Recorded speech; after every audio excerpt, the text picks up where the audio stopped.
बच्चों, मैं हूँ शालिनी हुबलीकर, आप लोगों की फेवरेट टीचर। और आज मैं आप लोग को सिखाने जा रही हूँ हिंदी सुलभ भारती इयत्ता 8वीं कक्षा के बच्चों के लिए आपका ये जो छठी कविता है, अंधा युग। तो अंधा युग, बहुत से बच्चे आए थे मेरे पास, बोल रहे थे कि टीचर ने हमें ये सेल्फ स्टडी के लिए दिया है और हम लोग को कुछ भी समझ में नहीं आ रहा है मैम, तो प्लीज़ हमारे लिए अपलोड कर दीजिएगा। भाई मेरे बच्चे कहे और शालिनी हुबलीकर ना करे, ऐसे कभी हो सकता है क्या? कभी नहीं हो सकता है ना। तो आज मैं आपको एक्सप्लेन करने जा रही हूँ अंधा युग, जिसे लिखा हुआ है डॉक्टर धर्मवीर भारती ने। ठीक है, तो अभी ये जो है ना अंधा युग जो है, ये कृष्ण भगवान के मृत्यु के पश्चात की घटना है। ठीक है, कृष्ण भगवान जो थे उनके मृत्यु के पश्चात युयुत्सु, अश्वत्थामा, वृद्ध, इन लोगों में क्या बातचीत हुई थी, ये हम लोग देखेंगे भी समझेंगे भी। ओके, और इसके पहले कि मैंने सारे लेसन्स आप लोगों को अपलोड कर दिए हैं विथ एक्सप्लेनेशन, तो प्लीज़ अगर आपने नहीं देखे हैं तो देखिएगा। ओके, और आज हम लोग सीखने जा रहे हैं अंधा युग। तो सबसे पहले हम लोग लेते हैं परिचय। परिचय यानी इंट्रोडक्शन। तो देखो, तुम लोगों को है ना रीड भी करने आना चाहिए। बहुत बच्चों को रीड करने में प्रॉब्लम होता है, तो ये मैं आपको रीड करके दिखाती हूँ ताकि आपको भी रीड करने आए। तो ये जो डॉक्टर धर्मवीर भारती जो थे, उनका जन्म हुआ था 1926 इलाहाबाद उत्तर प्रदेश, मृत्यु 1997 मुंबई महाराष्ट्र। परिचय: भारती जी आधुनिक हिंदी साहित्य के प्रमुख लेखक, कवि, नाटककार और सामाजिक विचारक थे। आपको 1972 में पद्मश्री से सम्मानित किया। 1972 को उन्हें पद्मश्री से सम्मानित किया गया था। अभी उनकी प्रमुख कृतियां कौन सी थी? स्वर्ग और पृथ्वी, चांद और लूटे हुए लोग, बंद गली का आखिरी मकान, ठंडा लोहा, 7 गीत, कनुप्रिया, सपना अभी भी, गुनाहों का देवता, सूरज का 7वां घोड़ा, 11 सपनों का देश, पश्यंती, अंधा युग आदि। ओके, अभी ये हमने इनके बारे में जानकारी ली। अभी ये कविता में उन्होंने क्या हमें सिखाया है?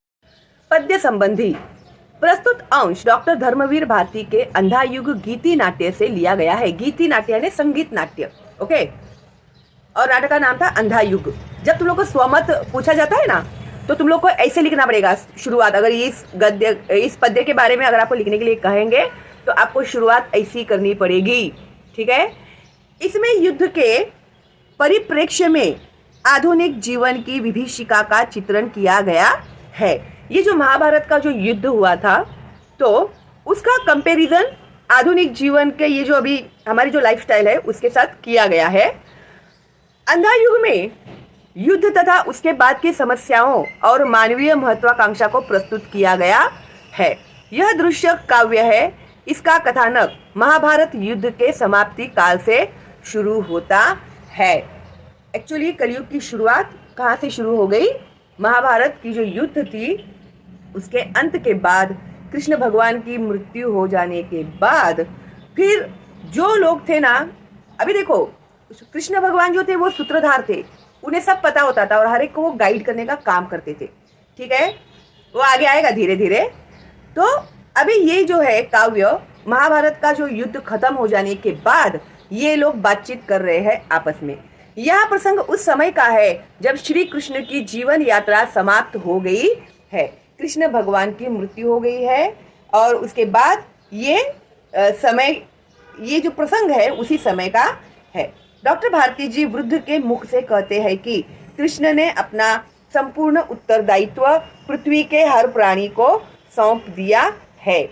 उत्तरदायित्व यानी रिस्पॉन्सिबिलिटी, इसे सौंप दिया है, पृथ्वी पे रहने वाले लोगों पर सौंप दिया है, यानी हम लोग, तुम लोग, हम लोगों पर अभी उन्होंने सौंप दिया है। सभी को अपने मर्यादा युक्त आचरण, अभी कैसे रहना है, हमें अपने लिमिटेशंस में रहना है, अपना बिहेवियर जो है वो लिमिटेशंस में रखना है। सृजन, अच्छे इंसान, सृजन, अच्छा जन, अच्छे लोग। साहस, हिम्मत रहनी चाहिए, निर्भयता, डरना नहीं चाहिए किसी भी सिचुएशन में। एवं ममत्वपूर्ण व्यवहार करने होंगे। और ममत्वपूर्ण, जैसे माँ अपने बच्चे से प्यार करती है उसी तरह से हमें आपस में प्यार करना चाहिए। मानव जीवन उसके ही हाथों में है। अभी हम लोग है ह्यूमन बीइंग, हमारा लाइफ हमारे ही हाथ में है ना। हम लोग कैसे जीते हैं उसके ऊपर अपना लाइफ डिपेंड करेगा। अच्छे से जीते तो अच्छे से गुजरेगा, बुरे से जीते हैं, किसी का बुरा करते तो अपना भी बुरा हो जाएगा। वह चाहे तो उसे नष्ट कर दे अथवा जीवन प्रदान करे। अभी वो अपने जीवन के साथ वो कैसे खेलना चाहता है, वो कैसे रहना चाहता है इस पृथ्वी पर। या तो अपने हाथों ही वो अपना जीवन का खत्मा कर देगा, या तो फिर अपने आप को ही वो जीवन प्रदान भी करेगा। प्रदान करना यानी अच्छा लाइफ जिएगा वो, अपनी लाइफ जो है वो अच्छे से जिएगा वो। या तो नष्ट कर देगा अपनी लाइफ को, या तो अच्छे से जिएगा। दैट्स इट, सिंपल वर्ड में अगर मैं कहना चाहूँ तो। ओके, तो देखते हैं, अभी शुरुआत करते हैं। थोड़ा सा डिफिकल्ट है ये पोएट्री, तो मैं बहुत डिटेल में समझाने वाली हूँ आप लोगों को। तो जब महाभारत का जब युद्ध खत्म हो गया था तो सारे 100 कौरव मर गए, उनके बच्चे मर गए थे।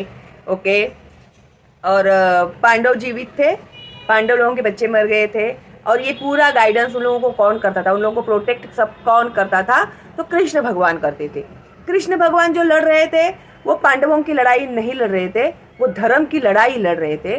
और ये जो महाभारत हुआ है, महाभारत में का ये युद्ध जो भी हुआ है, इससे हम लोगों को गीता में श्री कृष्ण भगवान ने बहुत सारी सीख दी हुई है। अगर आपको पता नहीं है तो आप लोग, अभी तो सीरियल्स भी तो आए हैं, महाभारत की सीरियल देखिएगा, आप लोग को पता चलेगा कैसे कैसे कृष्ण भगवान ने कितनी मुसीबतों में से पांडव लोगों की रक्षा की थी।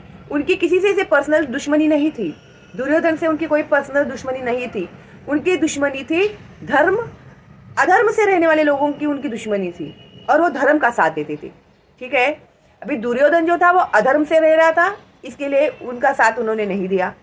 पांडव जो थे वो धर्म की सच्ची लड़ाई लड़ रहे थे, इसके लिए कृष्ण भगवान ने उनका साथ दिया था। और जब युद्ध होने वाला था तभी भी कृष्ण भगवान ने दुर्योधन को मौका दिया था कि तुम्हें मेरी नारायणी सेना चाहिए या तुम्हें सिर्फ मैं चाहिए। देखो, एक जगह पे मेरी सेना है, मेरे सैनिक, और एक जगह पे मैं अकेला, वो भी निहत था। कृष्ण भगवान ने पहले ही डिक्लेयर कर दिया था, भाई ये युद्ध में मैं हथियार उठाने वाला नहीं हूँ, मैं निहत्था हूँ, मैं अकेला हूँ। और एक जगह पे है मेरी नारायणी सेना। तो आपको किसे सिलेक्ट करना है? जब अर्जुन और दुर्योधन वहाँ गए रहते हैं कृष्ण भगवान के पास, तभी सबसे पहला मौका दिया जाता है अर्जुन को। ठीक है, तो अर्जुन बोलता है कि वो बड़ा है, आप उसे पहले मौका दो। तो वो क्या बोलता है? नारायणी सेना जो थी वो ऐसा ही कुछ होता है वो। और ओवरऑल इतना समझ दो तुम लोग कि अर्जुन जो थे उन्होंने कृष्ण को मांगा, और दुर्योधन जो था उसको नारायणी सेना, और उसको नारायणी सेना ही चाहिए थी। वो बोलता है कि ये कृष्ण को लेके मैं क्या करूँगा, मुझे उसके सैनिक चाहिए। ओके, वो भी नियत था कृष्ण, मेरे किस काम का, ऐसा। ठीक है, अभी वो अधर्म था ना, तो अभी क्या कर सकता है, वो ऐसे ही सोचेगा, वो अच्छा कभी सोचेगा ही नहीं। ठीक है, फिर उसके बाद में फिर लड़ाई हो गई, फिर पांडवों की जीत हो गई, बहुत से लोग मर गए। ठीक है, तो उसके बाद अभी कृष्ण भगवान की जो मृत्यु होती है, वो वन में बैठे रहते हैं, वन में ऐसे पैर हिलाते रहते हैं। तो वहाँ पर एक वृद्ध शिकारी होता है, तो वो शिकारी को आवाज़ आती है, कुछ ऐसे आहट होती है ना, वो पैर हिला रहे हैं तो कृष्ण भगवान, तो वो क्या करता है, उसी ओर निशाना लगा के वो तीर मारता है। तो वो तीर लगता है कृष्ण भगवान के अंगूठे में। कृष्ण भगवान की जान जो थी वो उनके अंगूठे में थी, तो उसके कारण कृष्ण भगवान की मृत्यु होती है। ठीक है, तभी ये मैं एक्स्ट्रा तुम लोग को बता रही हूँ। तो जब भी कृष्ण भगवान जब ये चिल्लाते हैं ना जोर से, जब तीर लगता है तो कृष्ण भगवान चिल्लाते हैं, उनकी आवाज़ सुन के जो वृद्ध रहता है वो दौड़ दौड़ के आता है कि फिर जब वो देखता है कि अरे ये तो कृष्ण भगवान है, इनके मेरी तीर इनको लग गई। फिर वो अपने आप को इतना कोसने लगता है कि कितना बड़ा पाप किया मैंने, भगवान के ऊपर तीर चला दिया, मेरी वजह से उनकी मृत्यु होगी। ऐसा करके उसको इतना बुरा, इतना वो तड़पते रहता है, इतना रोते रहता है, इतना आक्रोश करने लगता है कि ये क्या हो गया मेरे हाथ से, कितना बड़ा पाप हो गया मेरे हाथ से करके। ठीक है, तभी कृष्ण भगवान जो थे, ये है ना, तुमने जानबूझ के नहीं किया हुआ है, ये जो है ना पहले से ही डिसाइडेड था कि मेरी मृत्यु तुम्हारे ही हाथों होने वाली है करके। तो वो बोलते हैं कि जब मैंने राम का अवतार लिया था और बाली और सुग्रीव जो थे, उसमें का बाली जो था, बाली को राम ने पेड़ के पीछे छिपकर उसके ऊपर वार किया था, क्योंकि उसके सामने सामने खड़े रह के लड़ना नामुमकिन था। जब बाली और सुग्रीव लड़ रहे थे तभी पेड़ के पीछे से राम के अवतार में कृष्ण भगवान ने बाली को मारा था, और ये जो वृद्ध था वो वही बाली था जो शिकारी था। और तभी ये तय हो गया था कि कृष्ण का अवतार लेके जब कृष्ण भगवान धरती पर जन्म लेंगे तो उनकी मृत्यु, ये जो बाली जो पिछले जन्म में था वो ही शिकारी के हाथों उनकी मृत्यु होगी। तो ये सब तय था। इसके लिए बोलते हैं ना भाई, कर्म की गति को कोई टाल नहीं सकता है और कर्म का फल अच्छा बुरा जो भी है वो हर एक को भुगतना ही पड़ता है। ठीक है, तो इस तरह से कृष्ण भगवान उनको समझाते हैं। तो कृष्ण भगवान की अभी हो गई मृत्यु। अभी बातचीत हो रही है युयुत्सु, अश्वत्थामा और वृद्ध के बीच में। युयुत्सु, ये जो युयुत्सु है ना, युयुत्सु धृतराष्ट्र का ही पुत्र था। धृतराष्ट्र की पत्नी थी गांधारी।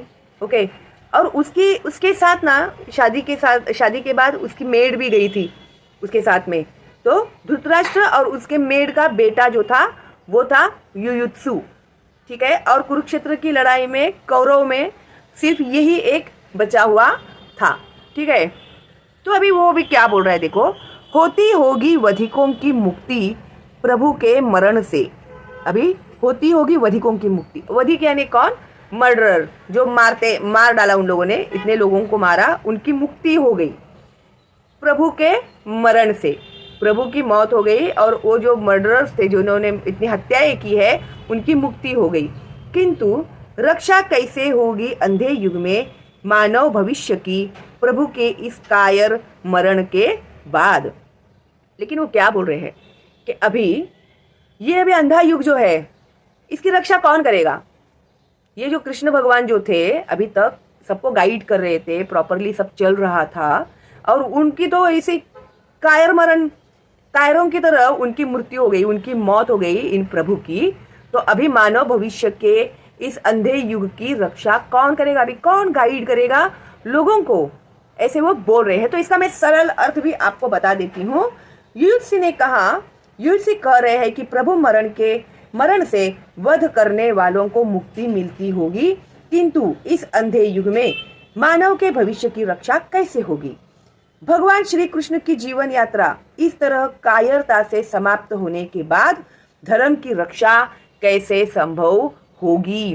कैसे पता चलेगा इंसान को कि क्या करना चाहिए, कैसे रहना चाहिए करके? ये किसने पूछा है? युयुत्सु ने पूछा है। अश्वत्थामा ने तो सबसे पहले ऐसे सवाल किया कि कायर मरण, यानी कृष्ण की मौत को तुम कायरों की तरह मौत बोलते हो? मेरा था शत्रु वह।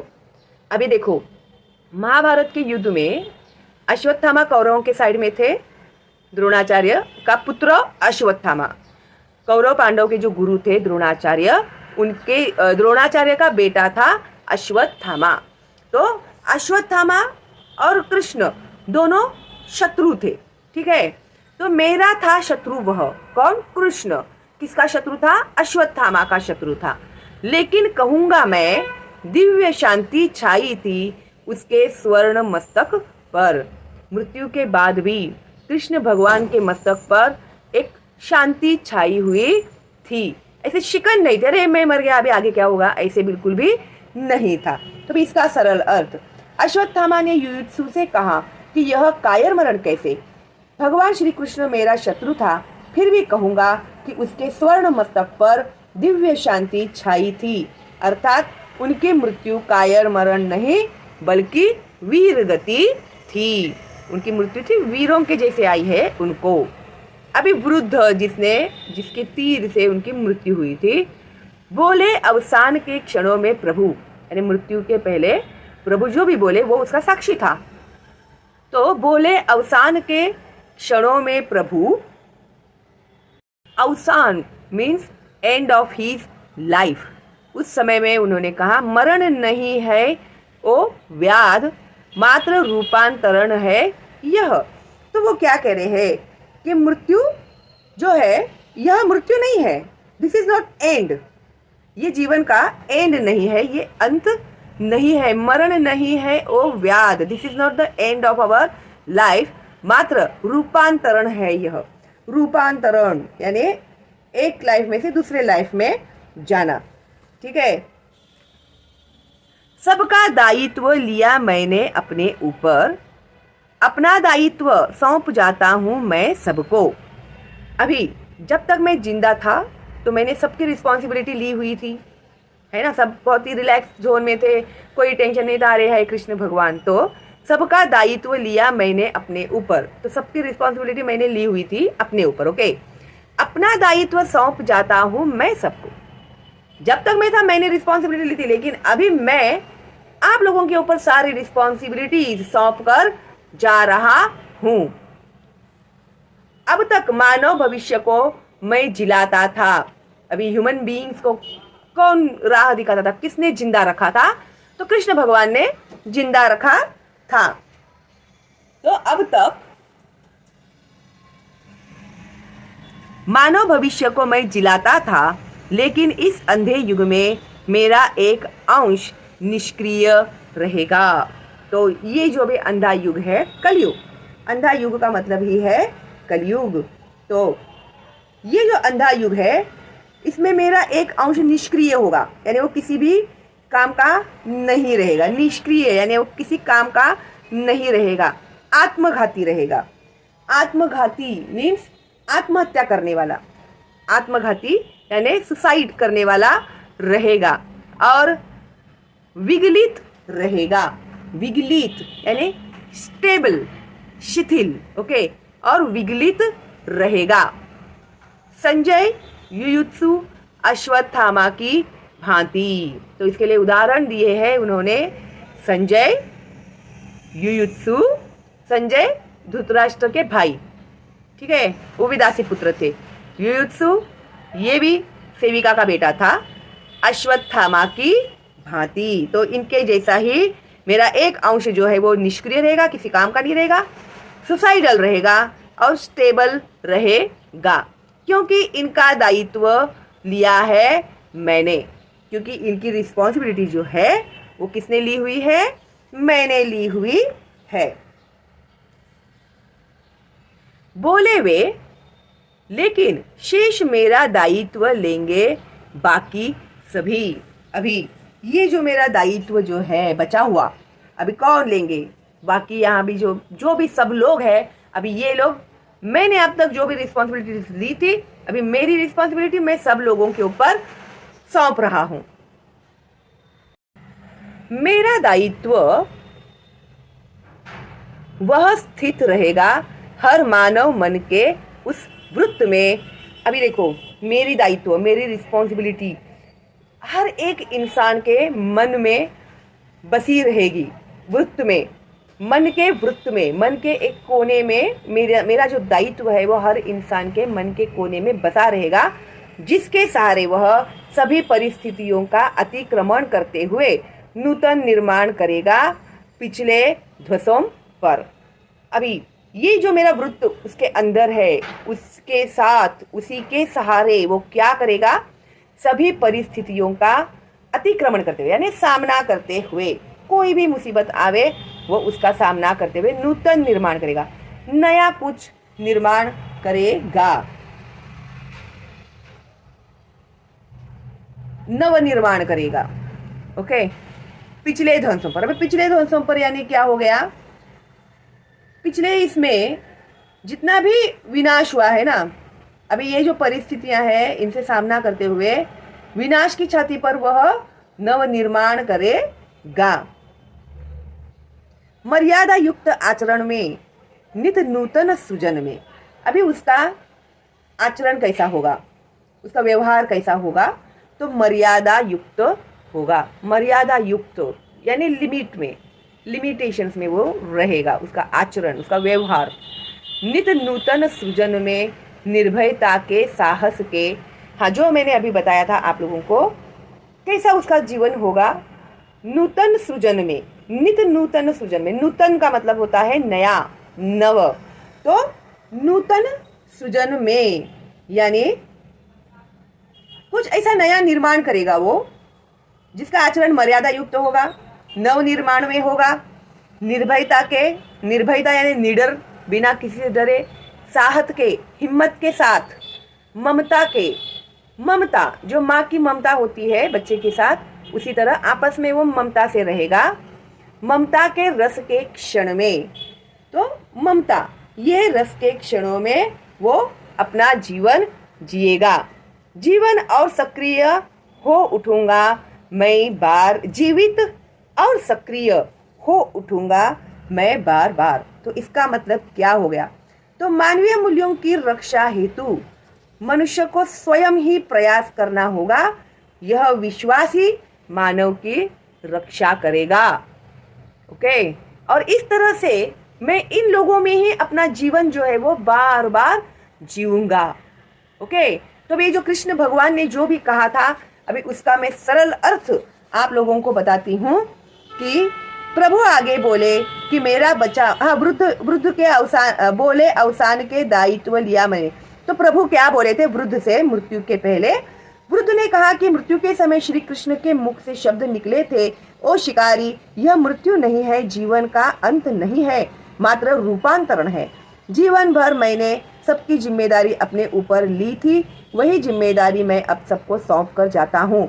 अब तक मनुष्य के भविष्य को मैं जीवन देता रहा, लेकिन इस अंधे युग में मेरा एक अंश निष्क्रिय रहेगा, आत्मघाती रहेगा और विगलित रहेगा। संजय, युयुत्सु और अश्वत्थामा की तरह हताश, निराश और अभिशप्त, क्योंकि इनका दायित्व मैंने लिया है। प्रभु आगे बोले कि मेरा बचा हुआ दायित्व बाकी सब लोग लेंगे।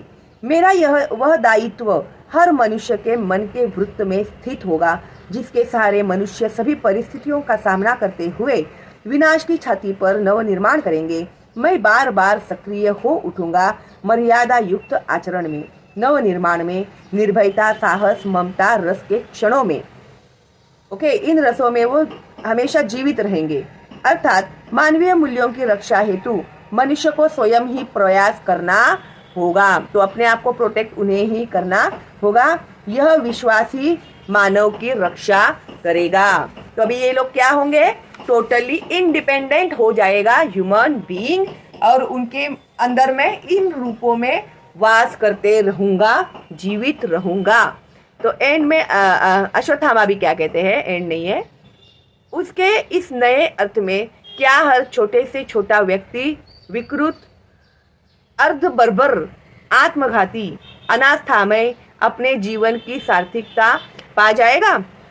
तो वे अश्वत्थामा क्या बोल रहे हैं कि इसका ये मतलब है क्या कि हर एक छोटे छोटे जो भी क्षुद्र जो है व्यक्ति, देखो अश्वत्थामा के मन में क्या सवाल उठा कि इस नए अर्थ में क्या वह क्षुद्र व्यक्ति जो विकृत है, अर्धबर्बर है, आत्मघाती है, अनास्थामय है, अपने जीवन को सार्थक कर पाएगा? जो क्षुद्र, जो हेल्पलेस है, वो लोग, उन लोगों को किसी की मदद नहीं है, किसी की सहायता नहीं है, विकृत है वो लोग, अर्धबर्बर यानी असभ्य लोग रहते हैं ना, विकृत यानी जो कभी सही बराबर से सोचेगा ही नहीं, वो हमेशा गलत ही सोचेगा, उल्टा ही सोचेगा, उसको विकृत कहते हैं। अर्धबर्बर यानी असभ्य, आत्मघाती, आत्मघाती का मतलब सुसाइडल, जैसे मैंने कहा था, तो प्रॉपर ऐसे नहीं होता है वो। तो अपनी अच्छाई और अपनी बुराई के बारे में बिना कुछ सोचे समझे वो अपने जीवन जिएगा क्या? ऐसे आत्मघाती। अनास्थामय यानी अश्रद्धा के साथ, अनास्था, जिसको किसी के भी ऊपर आस्था नहीं है, श्रद्धा नहीं है, अपने जीवन की सार्थकता पा जाएगा। तो ऐसा इंसान अपने जीवन की सार्थकता जो है वो पा जाएगा। वृद्ध निश्चय ही बोल रहा है कि जरूर पाएगा, अवश्य पाएगा। वे है भविष्य। अभी ये जो मनुष्य है वो क्या है? ये है अपना भविष्य है वो, ठीक है। किंतु हाथ में तुम्हारे है। तो ये तुम्हारा भविष्य तुम कैसे जीने वाले हो? किसके हाथ में है वो? तुम्हारे हाथ में। जैसे कि अभी तुम्हारा भविष्य जो है तुम्हारे हाथ में है। अच्छे से पढ़ोगे लिखोगे तो आगे अच्छा भविष्य है तुम लोग का। अगर अभी नहीं पढ़ोगे तो फिर आगे तुम्हारा भविष्य क्या होगा, इसके जिम्मेदार तुम लोग ही होंगे। तो ये क्या है? तुम्हारा भविष्य जो है वो तुम्हारे हाथ में है। जिस क्षण चाहो उनको नष्ट करो, जिस क्षण चाहो उनको जीवन दो, जीवन लो। अभी ये जो तुम्हारा जीवन है वो तुम्हारे ही हाथ में है क्या नहीं? तो वह जीवन ले भी सकता है और जीवन दे भी सकता है इंसान। अपने आप को अपना जीवन ले भी सकता है और अपना जीवन दे भी सकता है। अर्थात इस पौराणिक कथा द्वारा आने वाले युग के सकारात्मक बिंदुओं को दिखाकर आने वाले बेहतर समाज की परिकल्पना बुद्ध के काल्पनिक पात्र द्वारा कर रहे हैं। तो ये जो सरल अर्थ था वो मैंने अभी आपको रीड करके बताया। ठीक है, तो थोड़ा सा कॉम्प्लिकेटेड है ये, और इसका जो ये है वर्कबुक का क्वेश्चन एंड आंसर्स मैं जल्दी ही देती हूँ आप लोगों को। वो तभी भी मैं अच्छे से समझाकर आप लोग को लिखाऊंगी ताकि आपको अच्छे से ये समझ में आ जाए। ठीक है, और एग्जाम के हिसाब से ये जो कविता है बहुत ही इम्पोर्टेंट है आप लोगों के लिए। ओके, एंड आई होप आपको अच्छे से ये समझ में आ गया होगा। कोई डाउट है तो आप लोग मुझे कमेंट बॉक्स में पूछ सकते हैं, कोई डाउट नहीं है तो एक थैंक्स तो बनता ही है मेरे लिए, है ना। तो चलो दिन मिलते हैं अगली वीडियो में, तब तक के लिए all the best and bye bye.